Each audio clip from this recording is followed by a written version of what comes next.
Okay, so let's continue our session. So in the second morning session, we'll first have the Sunil Choudhary to give us an introduction on the CBC search. Let's welcome him. Hello. Hi everyone, I'm Sunil Choudhary from University of Western Australia. I'm part of Australian Gravitational Collaboration and LVK also. I would like to thank Lupin, Jonna, and GWSC for giving me opportunity to talk. I'll be talking about compact binary collision searches in GW data. Okay, so I will start with an overview of my talk. I'll be starting with what are CBC sources, what sources we are looking for when we say CBC searches. And then I will be talking about the signal from those sources, the CBC signals, and how do those signals look like in the ground-based detectors. And then continuing with how we detect those signals, I'll be talking about the primary filter. That is called masked filter. There's a typo there. It should be masked filtering. And then I'll be talking about the second filter, what we call signal consistency tests. Those are mostly chi-square tests. And then I'll be talking about how we can optimize the signal consistency tests, because we are still looking for better signal consistency tests in our analysis. And then I'll be talking about how do we combine all the information that we calculate about the data, how do we combine it and decide the significance of the trigger.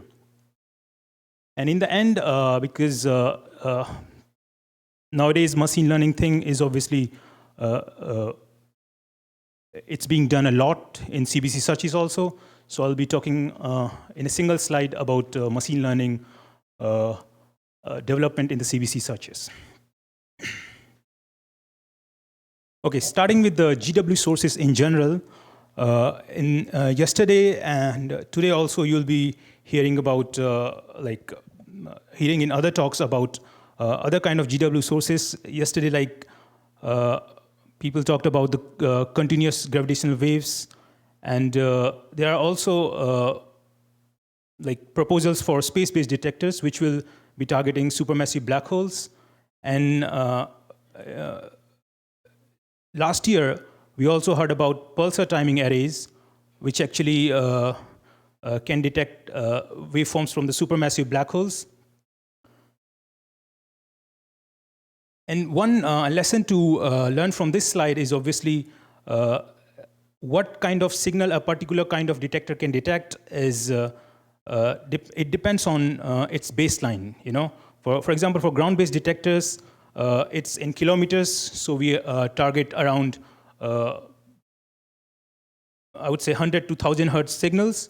For the space-based detectors, where the baseline will be in millions of kilometers, there will be targeting millihertz signals from the supermassive black holes. And then the pulsar timing arrays can target the nanohertz regime of the signals. But today, I'll be talking mostly about CBC sources. So for CBC sources, we have mainly three kind of sources: binary black hole sources, binary neutron stars, and neutron star black hole sources. And then there is a fourth kind of source that search pipelines are currently looking for, is sub-solar masses. A sub-solar mass binary can consist of a white dwarf.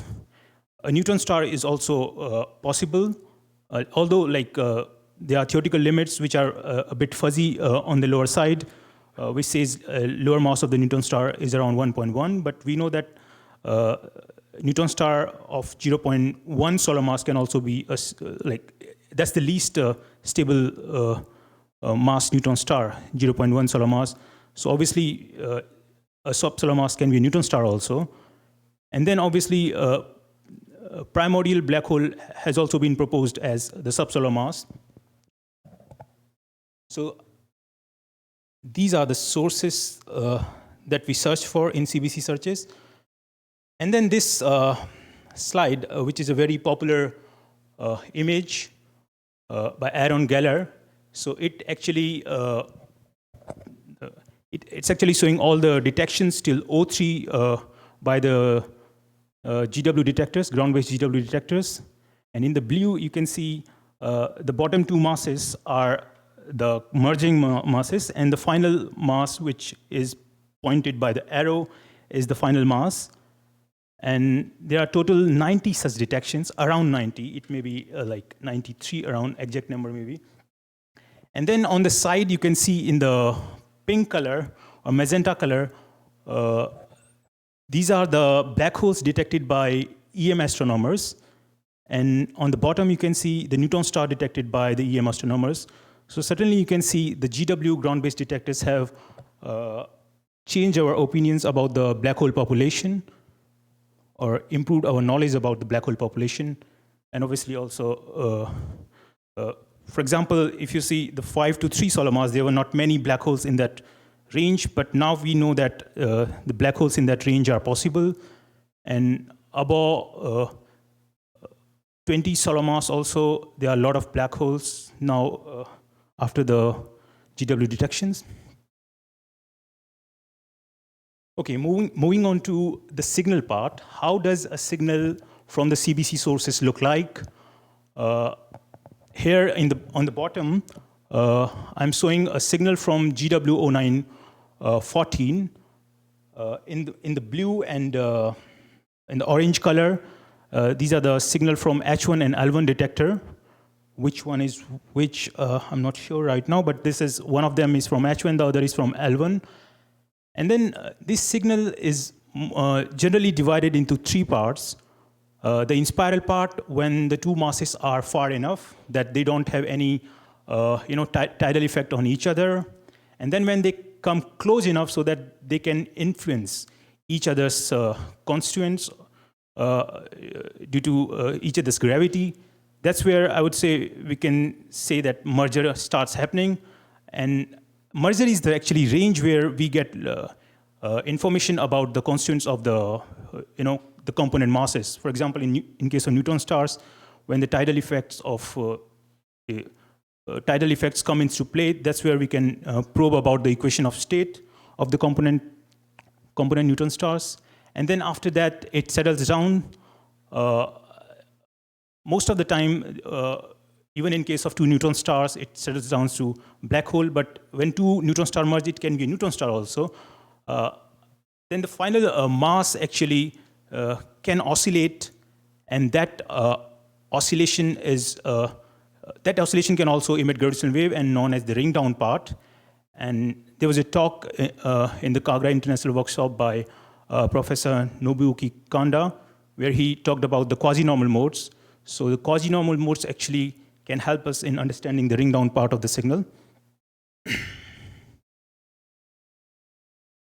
And now, talking about these signals in the frequency domain, how do they look like in the frequency domain? So obviously, this was the time domain signal. In frequency domain, you can see the signal has f frequency raised to the power minus 7/6 form. You can see it here.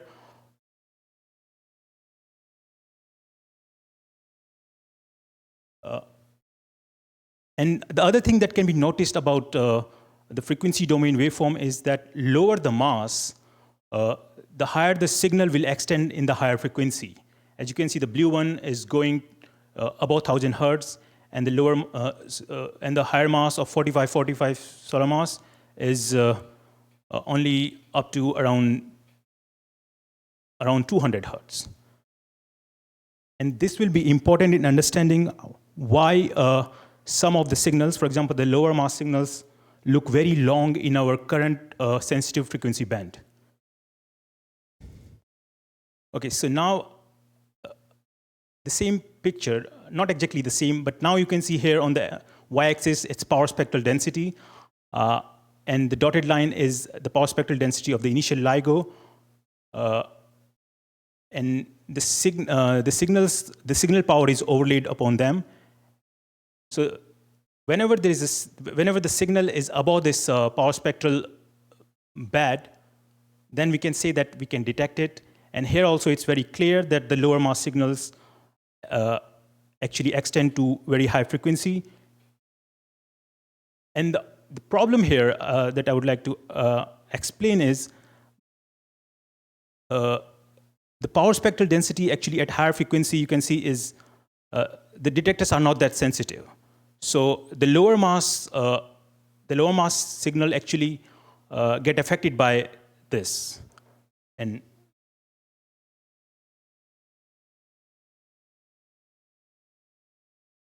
yeah, so here I wanted to explain how the lower mass signals are, why lower mass signals look actually longer in the current ground-based detectors. So here are two signals. One is 1515 solar mass. The other is 4545 solar mass.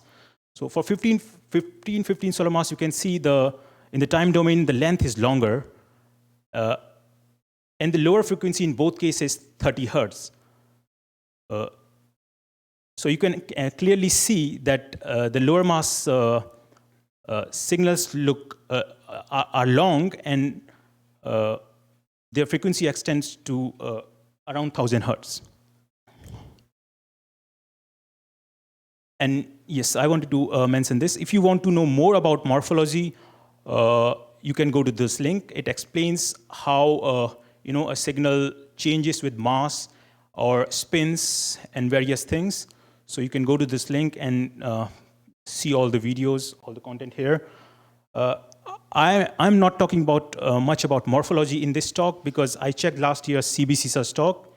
A lot has been said about the morphology of the signal. So I'll be focusing more on the detection part of the searches. Okay, so for searches, one of the most important thing is understanding the noise. And to understand the noise, we need to know its power spectral density. And I will be talking about how do we calculate the power spectral density, because this is something we need for the analysis. Power spectral density is basically how much power does the noise contain at any frequency. Okay, so this is how you define it. And in practice, to calculate it, we use Wells method. And how the Wells method calculates PSD is basically you take a long enough data stream segment, and let's say a 64 segment, or some pipelines do take longer segments, like 128-second segments, and then you divide that segments into overlapping subsegments of equal length.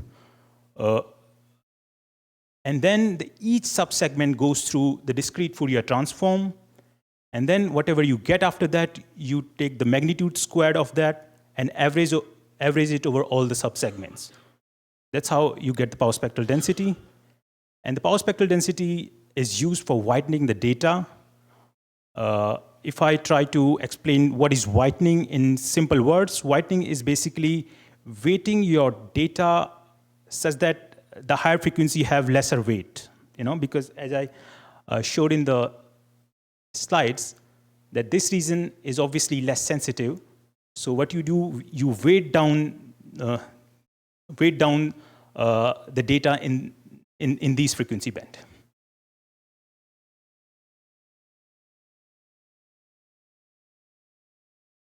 Yeah, before going to the main part of how we detect the CBC searches, I will just introduce to the pipelines which does it online. So the first pipeline is SPEAR pipeline, which stands for Some Parallel Infinite Impulse Response, which is one of the low latency pipeline, and it uses IR filter representation and uses coherent search for all the detectors, combining all the detectors coherently. And the second pipeline is GST-LAL, which also uses time domain match filtering. And the way it does it, it reduces the CBC waveforms using singular value decomposition. And then the third pipeline is PyCBC Live. The offline version is called PyCBC Offline, and the low latency version is called PyCBC Live. The specialty about this pipeline is it uses rigorous signal consistency. So this is the only pipeline which has 2 signal consistency tests applied. And then because it does the match filtering, which I explain in the next slide, in the Fourier domain, so it has optimized its FFTs also. And then we have the multi-band template analysis, MBTA. So the specialty about this is to do the analysis fast, it actually divides the template band into multiple band, and the lower band are sampled at lower data rate because obviously the Nyquist frequency is lower for you can afford a lower Nyquist frequency for the lower frequency band. So this pipeline uses that thing to speed up things. And then the first 4 pipelines are actually template-based search. What is that? I will explain in the next slides. The 5th pipeline is different from the 4 pipelines. It is the coherent wave burst. It looks for the coherency in the data among the multiple detectors. And whenever there is a coherent signal in the multiple detectors, and then it analyzes it further and detects the GW signals, CBC signals that way. Today I will be mostly talking about the template-based searches.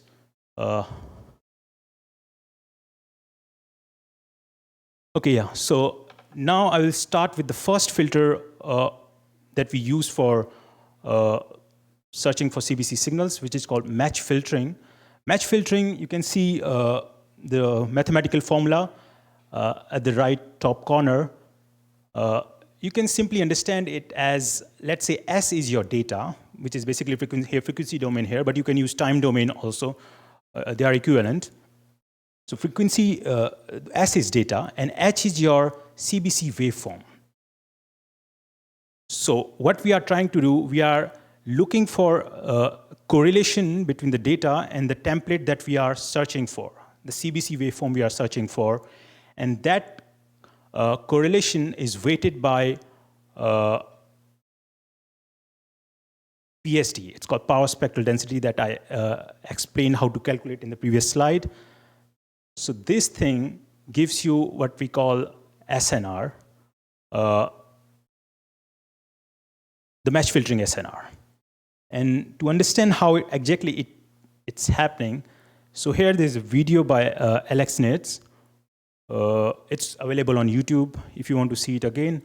So you can see in the bottom panel, the black is the detector strain, and in the magenta color, it's a GW template which we are looking for. And on the top panel, you can see the resultant SNR time series. And whenever there is a signal, as just happened, let me play it again.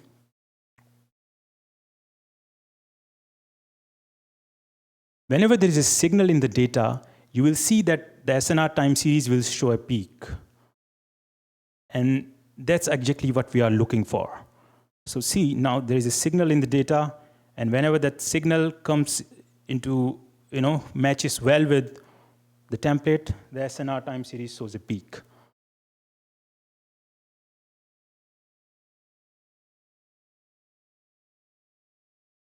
Okay, so match filtering is the primary filter, obviously, but there are issues with match filtering. First of all, I said we are looking for signal in the data by correlating them with the CBC waveform, theoretically calculated CBC waveform. So CBC waveform depends on the masses and different parameters like spins. So what you need to do, you need to create a bank of such CBC waveforms, which is represented here as dots. So each dot here represents a CBC waveform, okay, with different masses, M1 and M2. Obviously, there are more parameters like spin also, so that makes the bank bigger. So what you have to do, you have to do the match filtering with each of these CBC waveforms, okay? And that's a problem because that is computationally very expensive because these templates are in millions. Right now, I'm talking about the O4. For O4, the CBC waveforms are in millions. So you have to calculate that match filtering with these millions of template. And that's computationally very expensive. So people are looking for better arrangements of these template waveforms. And also the machine learning methods are also being tried to do the match filtering part of the search. But yeah, this is one of the challenge in the match filtering that we face. And one more point that I would like to mention, that here each template has at least 97% match with its neighbor. So that's how they are arranged. That thing is taken care that we have at least 97% match with the neighboring template for each of it. Okay, the second challenge that match filtering faces is match filtering works best for the Gaussian noise, whenever the noise background is perfectly Gaussian. But the problem with LIGO noise is we have a lot of non-Gaussian artifacts. As Hiro also talked about these things in his talk, that there are a lot of non-Gaussian artifacts, and these non-Gaussian artifacts sometimes pass the match filtering. So what I'm showing here is an image from Gravity Spy. Gravity Spy is a project which is citizen science project plus machine learning. So what they do, they identify these high power non-Gaussian artifacts in the data with the help of people first. They categorize it, and then those categories are used to train the machine learning networks, and then machine learning networks categorize rest of the data into such glitches. So currently, till O3 I'm talking about, they had around 23 categories. I'm only showing 21 here. Obviously, one category is no artifact category or simply background category. So you can see all of these are not problematic for CBC searches. Some of them are. Most of them can be handled by what I'm going to talk about in the next few slides. But also match filtering can also deal with some of them. For example, match filtering can easily deal with this thing, because or not maybe match filtering can easily, because the correlation will not be very good. The correlation will be bad. For some of them, match filtering can do really well. But there are glitches like this blip glitch, and there is Tomte glitch, and there are scattered light glitches. So these glitches actually create problem for CBC searches because they actually sometimes pass the match filtering filter. And another thing, these are Q transforms, which actually were explained very well by Hiro in his talk. But if you want to generate Q transform, you can go to GWPy. This link will take you to the GWPy, and they have like the package, the function available to generate these Q transform if you want to plot them by yourself. Okay, so as I said, match filtering has issues, and match filtering, there are non-Gaussian artifacts that can pass match filtering, and they can create false trigger. So those false trigger are then handled by what we call signal consistency tests. And signal consistency tests in CBC searches are mostly based on chi-square tests. First, I will explain what's a chi-square. What's a chi-square distribution? Chi-square distribution is basically when you have, let's say, alpha I, the independent Gaussian random variables, multiple independent Gaussian random variables. You take square of them and add them. Then the distribution that we get is the chi-square distribution. So here in this plot, you can see the chi-square distribution for multiple degrees of freedom. Degrees of freedom is basically number of alpha i's you have. But how this distribution, this is the distribution. What is the test exactly? The test is you have an expected quantity, and then you have an observed quantity from the data, and then you check the difference between these quantities. So the observed value and the expected value is something we need to decide what will be in case of GW searches. But the basic idea is you have an observed quantity, you have estimated expected quantity, and then you look for the difference. So if there is no difference, you expect that's a signal, because what you expected, that's what you observed, that means that's a signal. But whenever there's a high difference between expected and observed quantity, then the chi-square value will be high, and that means that's a noise. And that's how we plan to mitigate the non-Gaussian artifacts present in the data. Okay, so now I will come to the chi-square test one by one. There are a few that we use in the CBC searches. The first of them is Bruce-Allen chi-square, the most common one. It's also known as power chi-square. By CBC, people call it power chi-square. And then literature also mention it as traditional chi-square many times.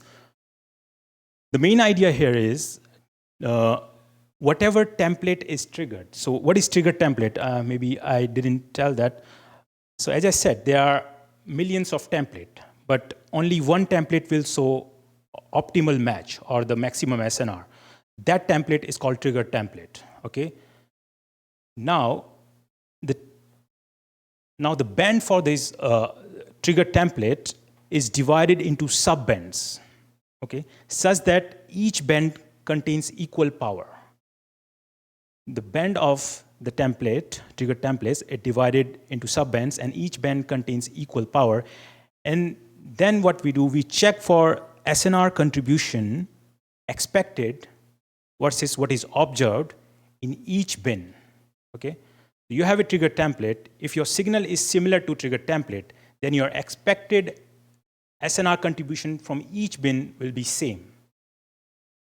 And if that's not the case, then the contribution for the triggered template and the contribution for what is there in the data will be different. That means your chi-square will be high. And this idea is used to mitigate the non-Gaussian artifacts. I can try to explain it again in case. So the triggered template, if triggered template is the signal, okay, then the SNR contribution from each band will be equal as they are divided in that manner. But if that's not the case, then the contribution from each band will be different, and that will give you high chi-square. And it is used by PyCBC pipeline and also MBTA pipeline. I forgot to mention that. It is used by PyCBC and MBTA pipeline both. Now, actually, Bruce-Allen chi-square has also problems because it is only checking for the band of the template bank. This band is template bank band, frequency band. There are glitches which actually match very well with the signals, especially with the high mass signals in the frequency band of the template. So for example, here in the background, there's a blip glitch. And in the black, I'm overlaying it with a CBC waveform of 60 solar mass, 60 solar mass. So you can see in the frequency band of the signal, the blip matches the signal very well. So what happens, Bruce-Allen's actually says it's a signal, but that's not the case because Bruce-Allen's chi-squared is not checking for this part, okay? So that's what exactly sine Gaussian chi-square does. It was proposed by Alex Nitz.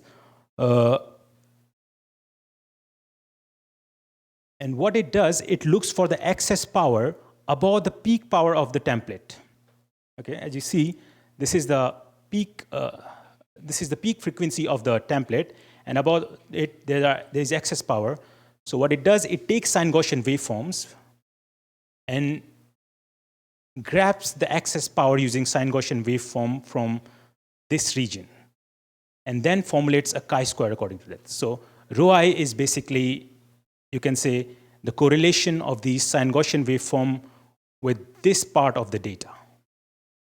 So whenever there's a power in this region, the chi-square will be high. If there is no power in this region, the chi-square will be low. That means the chi-square low means there is a signal. If chi-square is high, that means it's a glitch. So that's the basic idea behind sine Gaussian waveform. But there are pipelines which actually, for them, the Bruce-Allen chi-square and sine Gaussian chi-square will be very expensive to calculate because their match filtering methodology is time-based, time domain match filtering. For example, the Spear and GS3LAL use time domain match filtering. So for them to calculate Bruce-Allen chi-square and sine Gaussian chi-square will be computationally very expensive. So what they use a time domain chi-square test that's called autocorrelation chi-square test. And the main idea here is there will be a SNR time series, for every trigger. And then the trigger template will also have an expected SNR time series. So there's an expected time series and the observed time series. The difference between these two time series is termed as, you calculate the difference and then integrate over this difference. That's basically is termed as the chi-square value. That's not exactly chi-square, I can understand, because you will, these points will not be, perfectly independent. But still, the main idea is whenever there is a whenever there is a glitch, you don't expect that the SNR time series will look like the expected one. So there will be a huge difference between these two. But right now, we exactly have a very good match. So the chi-square will be low. This one is obviously I'm showing for a signal. So the main idea is to calculate the difference between the expected time series and the observed time series.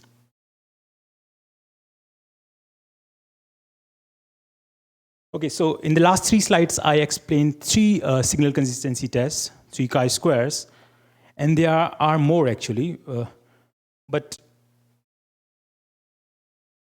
the idea is obviously to find out, to mitigate more glitches and to find out how we can optimize the signal consistency test. So these 2 works actually say something about it, how we can look all these chi-squares in a unified formalism, and that unified formalism actually gives us idea about how we can actually optimize these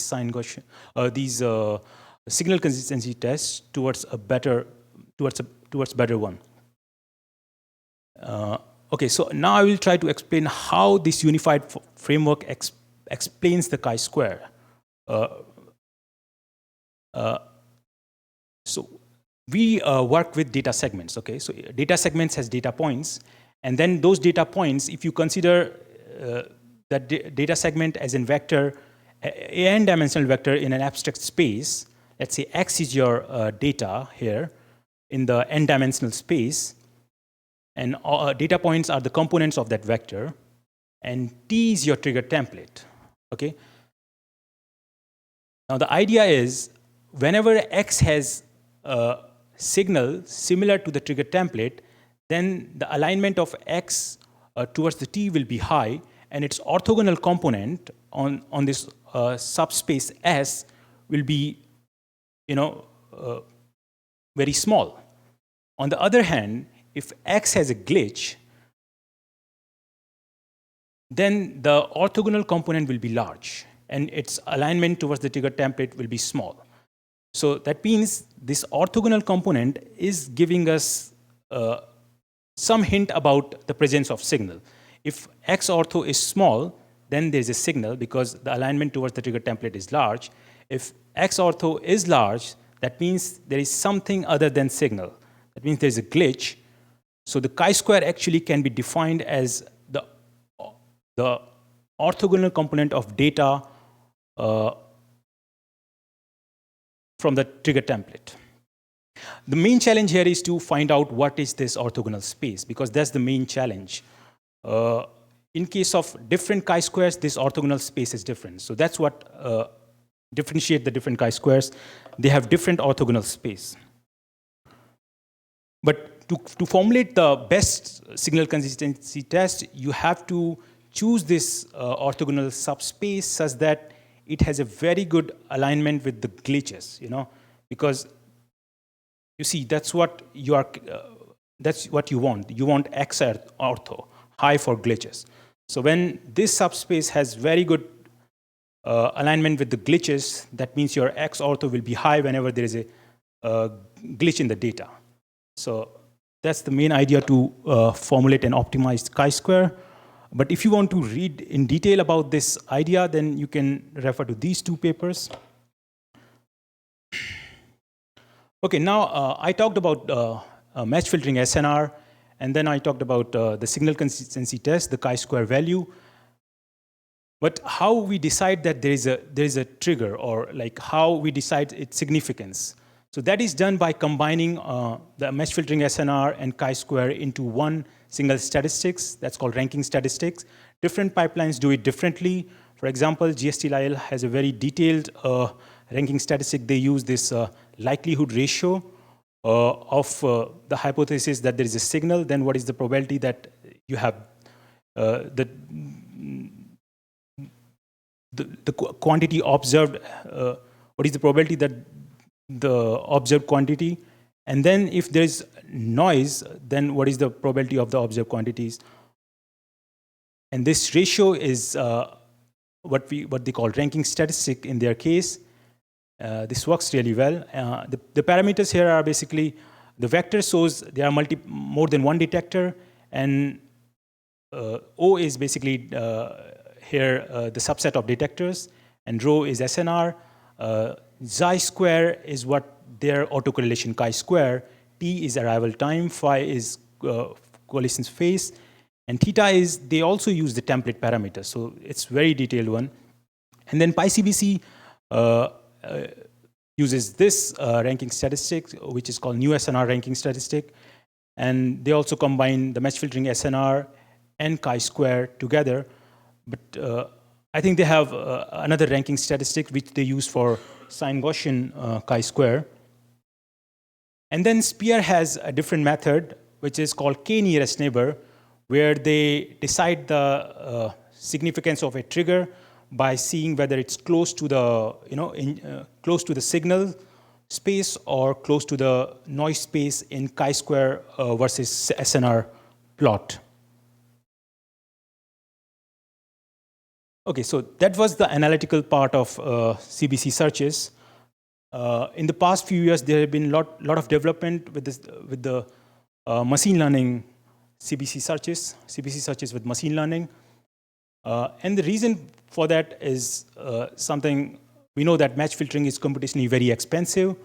So if we can replace the match filtering part with machine learning somehow, so that can be one motivation, obviously. Then the data is also have a lot of non-Gaussian features, and also, as Hiro talked about in his talk, there are a lot of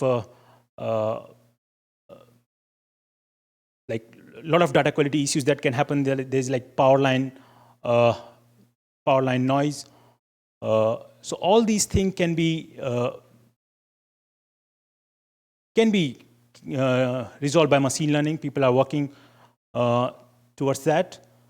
There have been many works in the last few years, and machine learning networks actually have shown a lot of good progress, especially in the BBS searches, where the machine learning network now have the sensitivity similar to the current pipelines, but the NSBH and BNS searches are still challenged, the lower mass searches. And the reason for that, obviously, is the lower mass signals are longer, so you have to deal with more noise in those cases. On the other hand, the BBS searches are more localized in time domain, so their power is more localized. And machine learning networks are somehow good at that. And then people are also working on cleaning the data with the machine learning, as I said. This will also ultimately improve the CBC search sensitivity. And then the ML network are also being used to calculate the source properties. So this is something which is applied in the low latency in O4A, where you use a machine learning network to tell whether the signal which is detected has, what are its source properties. So they categorize the source properties into if it has a remnant, that's called P remnant, or if it has a neutron star, P neutron star. So this is the work by Deep Chatterjee which explains that. So yeah, so there have been a lot of other works also. I have not mentioned all. But yeah, definitely a machine learning thing is going quite well. I will summarize what I talked about. So I talked about the CBC sources, which are BBH, NSBH, and BNS. Also, pipelines are looking for SSM also. And then I talked about the primary filter, the match filter. And then I talked about the non-Gaussian artifacts, which actually are problematic for match filtering, and those are dealt by the signal consistency test, the chi-square test. And the signal consistency tests are still improving. And the unified formalism actually tells how we can move towards an optimized signal consistency test. And then machine learning is obviously going well. And in future, in O5, we may have, actually there are already some of the machine learning pipelines, which doesn't run in low latency, but they do analyze data. And in future, we may have a well-equipped machine learning pipeline. Yeah, so that is all from my side. I would like to take questions now, maybe. Thanks, Sunil. And also, we in afternoon we will have more practice on match filtering in the head-on session. So, is there any question on site?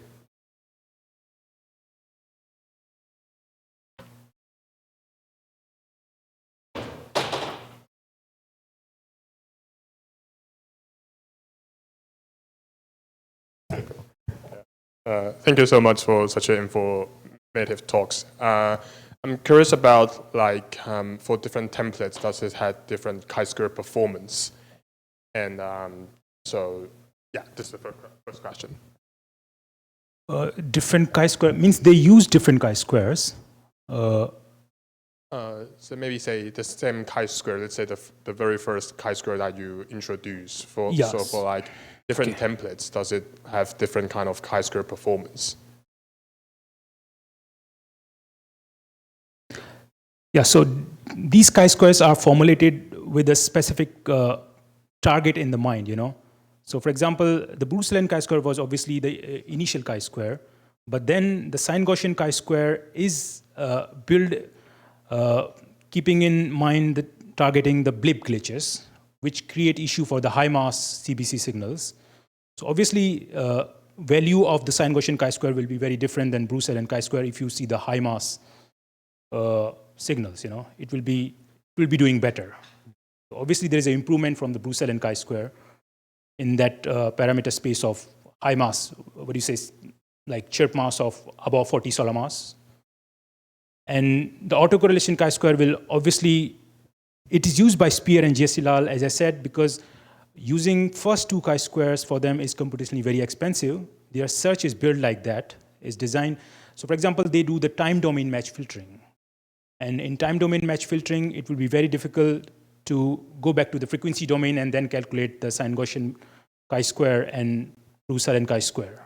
So what they use autocorrelation chi-square test, which actually uses time domain time series. This is time series is in time domain.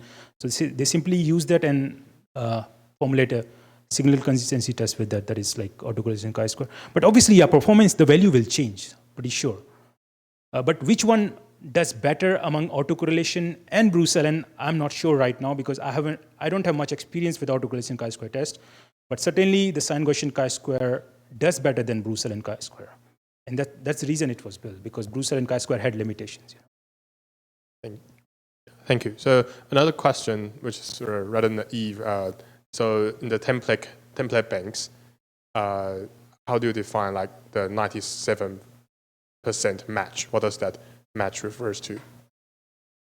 Okay, so when you formulate a template bank, you have to decide how nearly the templates will be spaced, So what will be the density? How will you decide that how near? So for example, if this is a template, where should be the second template? That's the question. So for that, there is a condition. It's called 97% match. So you place your template such that the neighboring template have at least 97% match. Okay. Is it match in frequency domain or what? Or in time domain? Okay. Oh, so that match is calculated in like different pipeline use it different, like the PyCBC use frequency domain for match filtering.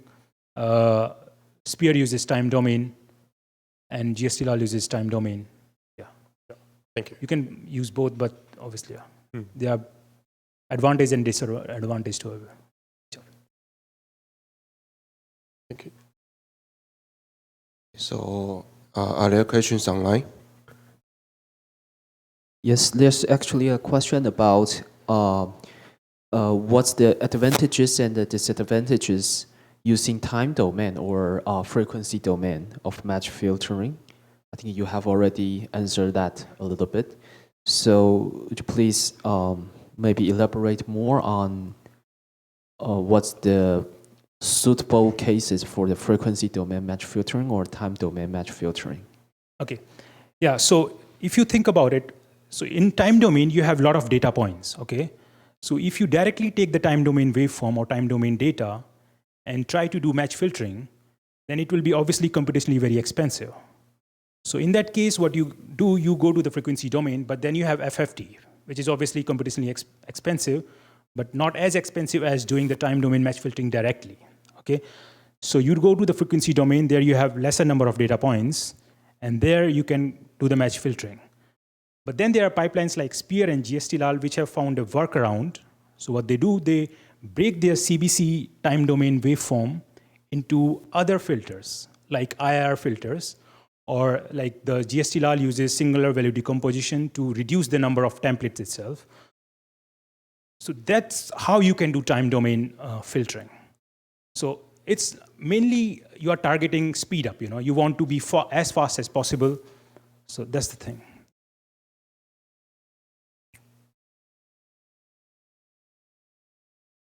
But definitely, Spear and GST-LAL are faster one. If I check the latency currently, Spear and GST-LAL are faster. So time domain match filtering is faster, but obviously you have to find a workaround.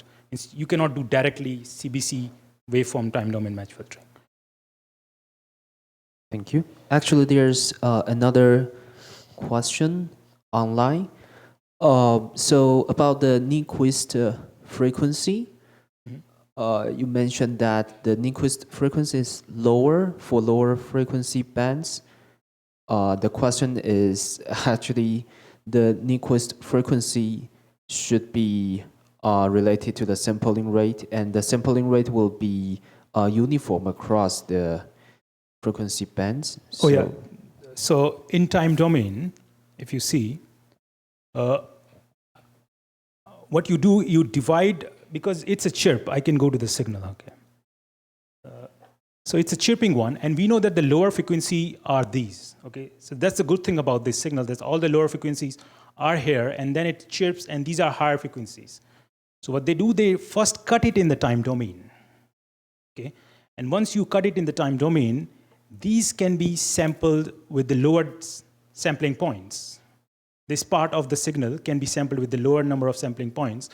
And this part obviously need higher sampling, data sampling in the time domain because it has higher frequency. So that's what I said, because here you have only low frequency, so here the sampling rate can be lower, and here obviously you need higher one. And that's what MBTA uses. Yeah, so that means in different region of the signal, we can use the different sampling rate. That's right. Yes. Yes, I have some on-site questions.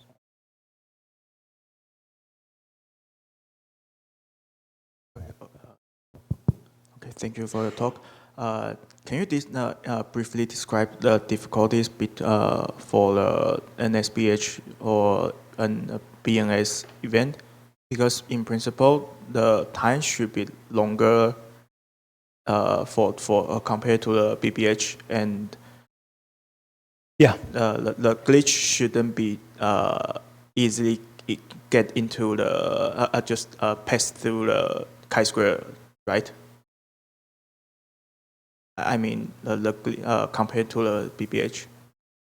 Okay, so if you talk about, like I talked about the machine learning ones. Machine learning one are not good at NSBH and BNS searches, means the lower chirp mass searches.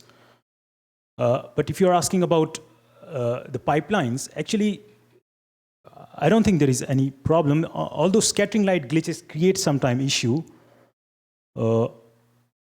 Like for NSBH and BNS searches, these kind of, the low frequency, the scattering light glitches, which have this kind of shape, actually do create sometimes issue. But otherwise, the Brussels and chi-square actually does very well on NSBH and BNS signals. So from the analytical point of view, means like the pipeline search point of view, there is no such problem. Means like, obviously the signal is weaker because the masses are smaller. But yeah. Okay, thank you.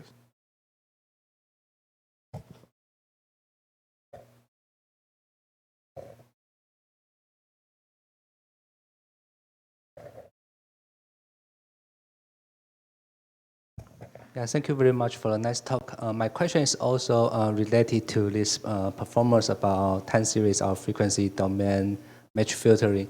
So naively, I will guess like doing FFT or Fourier transform is also expensive. So then, but we can also do downsampling in time series, right? So in principle, then you can have a similar data point in time domain, the frequency domain. So in that case, can be a time series match filtering faster. That's right. But for BBH, in fact, we can do it.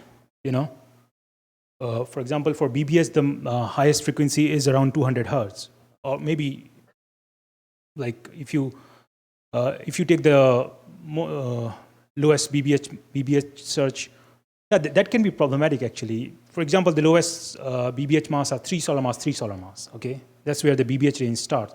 So those are obviously very long. But if you want to do like downsampling, you have to think about the Nyquist frequency, obviously. So for high mass BBS signals, you can obviously do downsampling, but then you will have to do a separate search for those, you know, because that's where you will downsample your data to that level and then directly do the time domain match filtering. But usually pipeline take that whole range of parameter space for BBH together, you know, from 3 solar mass to 100 solar mass, and even other pipelines actually do it for 150 solar mass. So to cover that whole range, to cover the 3 solar mass, you need at least, I would say, 2K of sampling, you know, 2048 level of sampling, and that's where it becomes quite expensive. Okay, thank you. So let's thank Sunil again. Because we have a slightly behind the schedule, so let me. And obviously, one more factor is time domain whitening. You know, that's kind of a challenge. But actually, GST-LAL does that now, I think, time domain whitening, because, yeah. Yeah, let's thank Sunil again. Perfect. Okay, so thank you very much for the invitation, first of all, to be here and talk about gravitational wave burst searches. And specifically, I will focus today on detecting core collapse supernova. So first, I will start from introduction on what a core collapse supernova is, what are the gravitational wave properties. Then I will talk how do we search for them, the types of searches, specifically the low latency searches, optically targeted searches, and then at the end, parameter estimation. So core collapse supernovae are very interesting phenomena. People were observing them for millennia. They were observing like new stars popping out on the sky. Like there was one supernova that happened 1,000 years ago, and there is a record written in Chinese, and my Chinese friends said that it makes sense. It's written that a new star or something like that appeared on the sky, so it's incredible. And when we discovered telescope, humankind created telescopes. We pointed out them into the location in the sky where that supernova supposedly happened, and here we have a remnant of a core collapse supernova that we call Crab Nebula, which is a beautiful object. And yeah, we have them like 1 or 2 per century in our galaxy in Milky Way. But the last one was like that we know was like 300 years ago. So like we are waiting. And how do they work? So when you have the stars initially are huge hydrogen balls, and they're burning the hydrogen into helium and then heavier elements up to iron. And then you have this star that is an onion shape. And Iron is at the very bottom, is the heaviest, and then you have layers of less heavy elements. And if you exceed so-called Chandrasekhar mass, which is like 1.5 solar masses, then the gravity takes over and the core collapses. So you start from an iron core of around 1,000, 2,000 kilometers, so a few times the length of Taiwan. And then after the collapse, you have a nucleus that is like maybe like 50 kilometers, that later even shrinks more, which is like a size of, at the end you end up with an object of a size of Titan, where we are now. And when you calculate the energy available for the potential energy of an iron core, you get roughly like 15 solar mass times c squared. But then astronomers observe only 1% of that energy. So where all that energy goes. And the explanation is that majority, like 99% of energy escapes, like run away with neutrinos. And you can simply understand it that if you shrink this iron core, then you have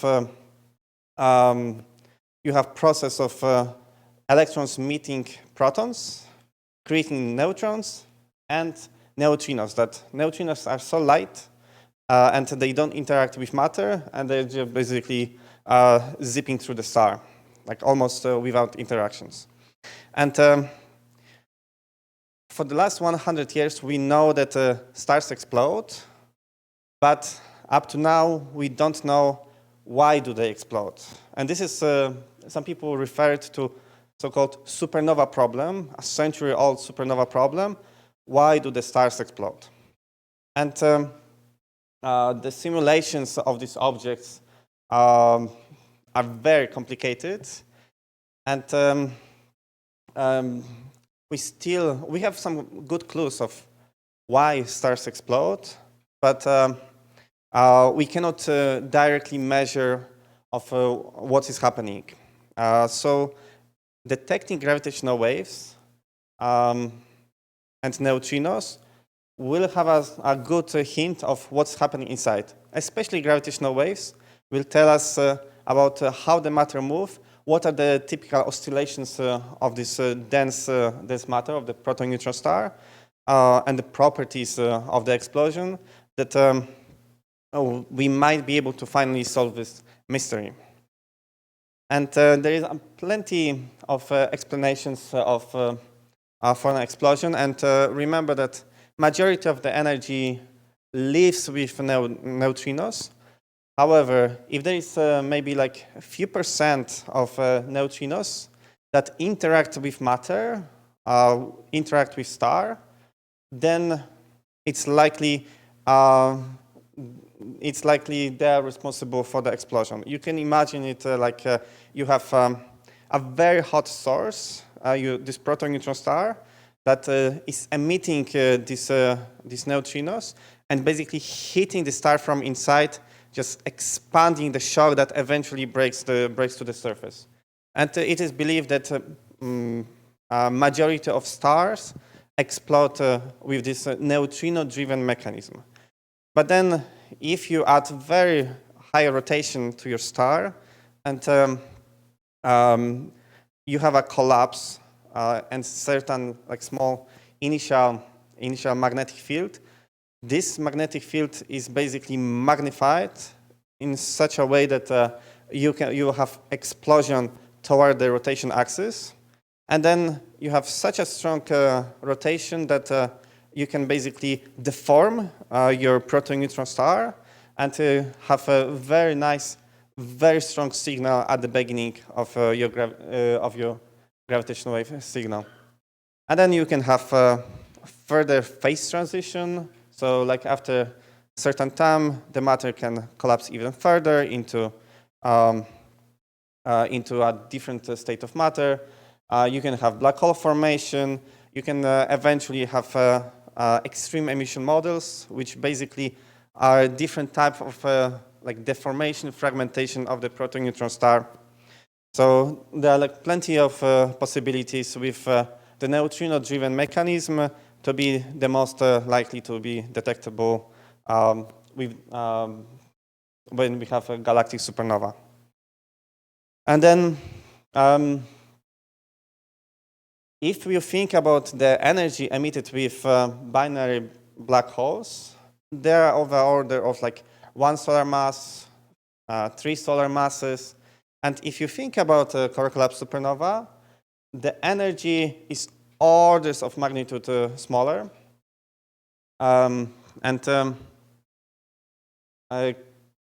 It is most believed to be at around like 10 to minus 8 solar masses.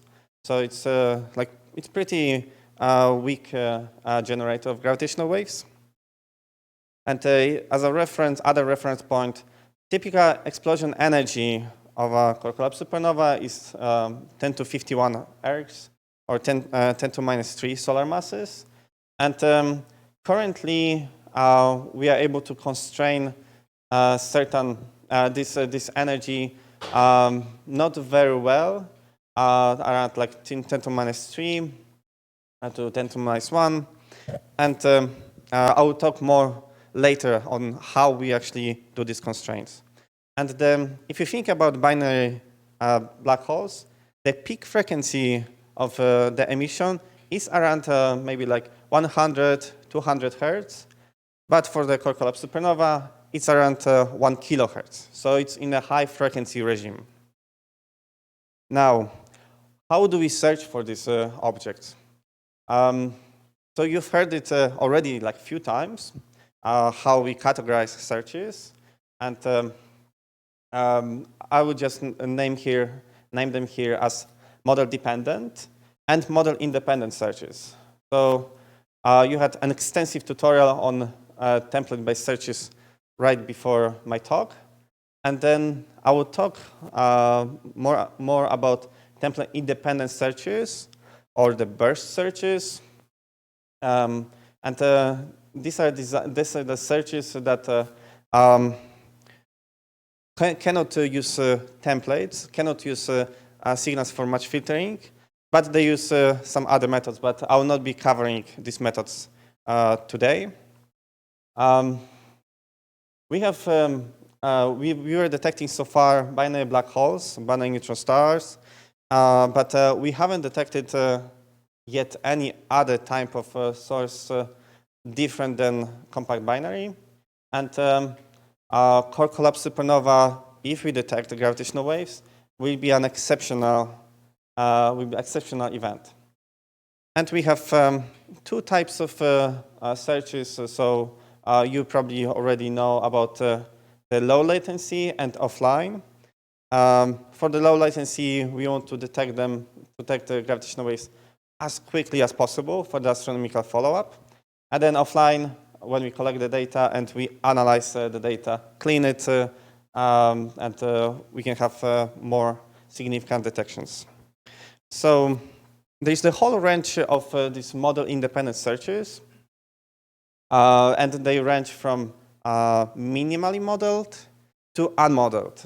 And for the compact binaries, we know that the gravitational waves have a chirping structure, so the frequency of the signal is growing over time. So we use this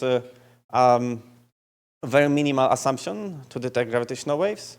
And then we have finally the unmodeled, when we don't know exactly what to expect.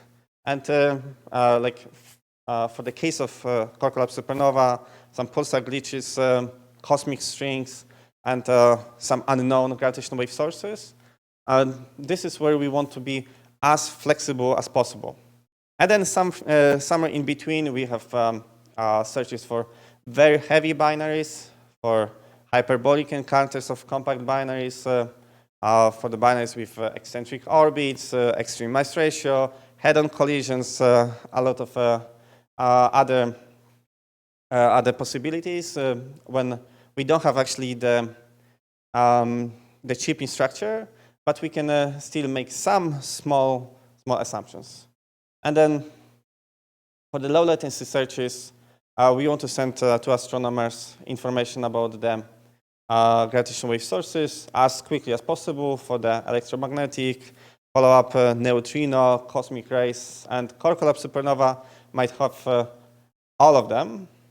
And then searches for new phenomena or like parameter estimation, where we want to get the information about, like internal information about the explosion. So very quickly about the low latency searches. So if we have a galactic supernova like now, what can we expect? And we have, and we are detecting gravitational wave trigger. So at the moment we are in this, the fourth observing run of advanced LIGO Virgo Kagra. For the first half of the run, we detected around like 80. Now we started the observation again, and we have 2 gravitational wave candidates so far. The binary neutron star range is like up to like 180 megaparsecs for LIGO and like 60 megaparsecs for Virgo. If we have detection of a burst source, then we have 2 pipelines at the moment operating, coherent wave bursts that you've heard already in the previous talk, and then so-called OLIP. Automatically you will get information about false alarm rate of such a gravitational wave, sky localization in terms of in case of coherent wave bursts, and then some other information as like we call it fluence. This is something used by in the astronomical community. It's like gravitational wave luminosity, then peak frequency of the gravitational wave, and then duration of the gravitational wave transient. So there is like plenty of nice information that will be sent publicly, like automatically right away. And on the your right-hand side, I put useful resources, so places where you can actually monitor the detector, its sensitivity, and a lot of information about the observing run.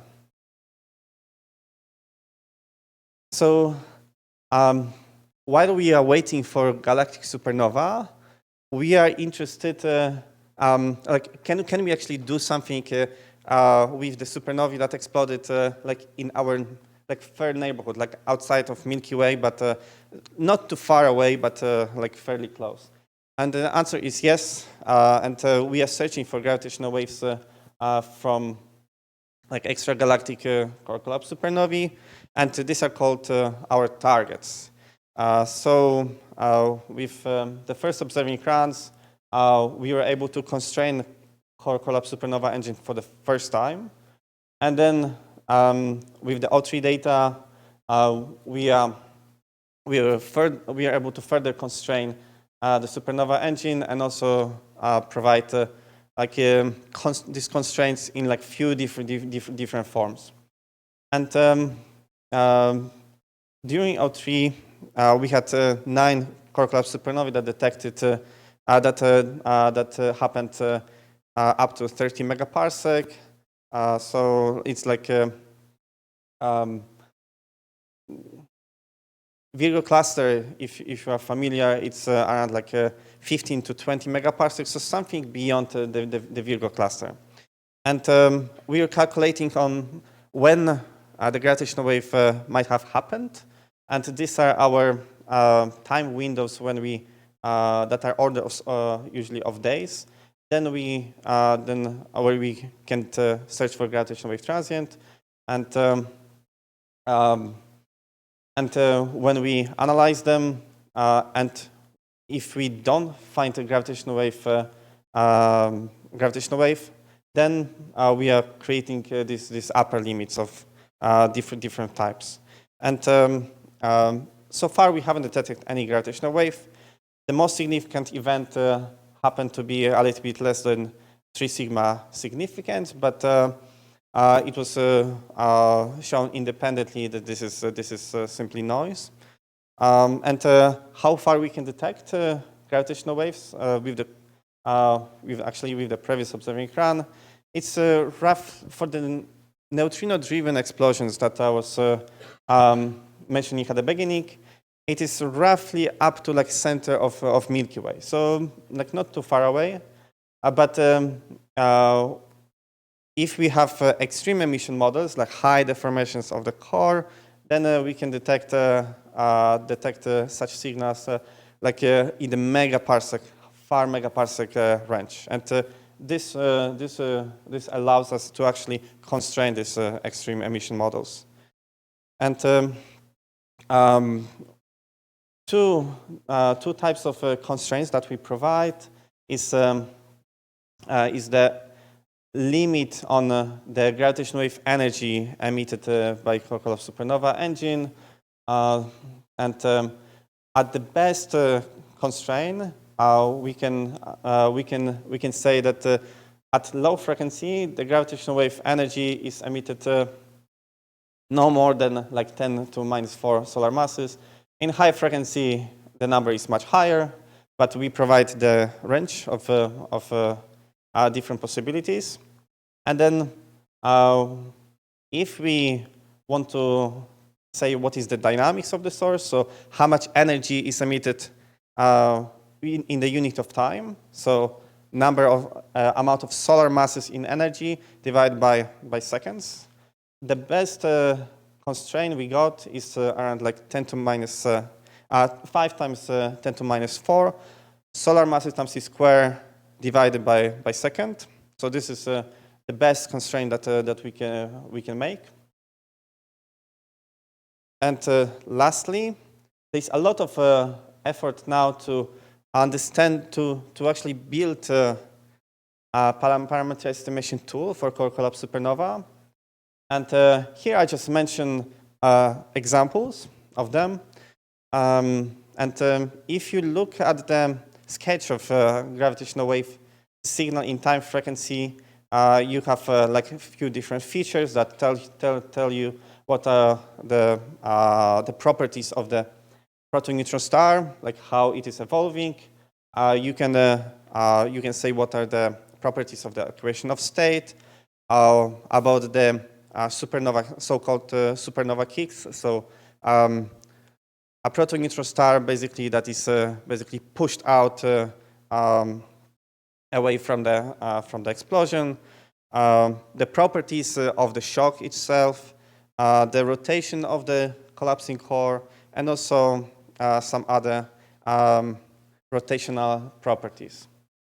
So as a summary, the most important message that I would like to make from this presentation, if you can remember, is that we don't know yet how the stars explode, and gravitational waves can give us a very strong clue on why it is to answer this question. And then we have like several different searches, like optically targeted searches that provide us constraints on the supernova engine. We have the low latency searches in case we have a galactic supernova.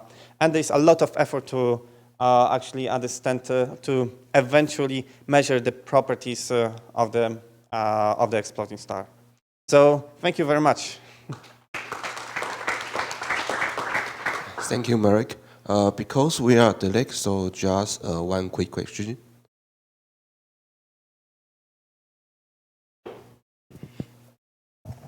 Yeah, thank you very much for a very nice talk. My question is, any search on failed supernovae, which we don't see the explosion, but it might still emit gravitational wave, right?